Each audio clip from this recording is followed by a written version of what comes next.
Ny vondron'asa na UTB Ivinga sy ny UTB Isorana no nahazo omby tsirairay avy taorin'ny tombana natao tamin'ireo UTB 770 anatanterahana ny tetikasa asavitra mirindra ao amin'ny distrikta Sandra vatsin'ny banky iraisam-pirenena vola eo ambany fehen'ny gouvernemanta malagasy sahany ministeran'ny mponina iarahana ministeran'ny fambolena sy ny fiompiana ny ministeran'ny ara sy ny ekôlôjia ny jono ary andraketan'ny fidy mivantana. Ny vondron'asa ny UTB Ivinga dia voafidy ho toby fitaratra raha ny ao Isorana kosa no voasokajy tsara indrindra eo amin'ny vondron'asa.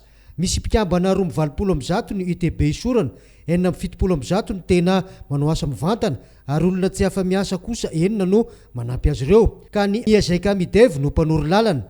Liantso kosa no mpiandalana ho an'ny UTB Ivinga ao Ambalamirary ka 320 no mpahazo tombotsoa. Tanjona apetraka amin'izy ity dia ny fanomezan-kasina sy fandrisihana ireo UTB manana fomba fiasa tsara mba hampiarina ireo asa amin'ny ACTP ary faharoa hampalalana ireo UTB mendrika amin'ny hafa ao anatin'ny distrikta Isandra.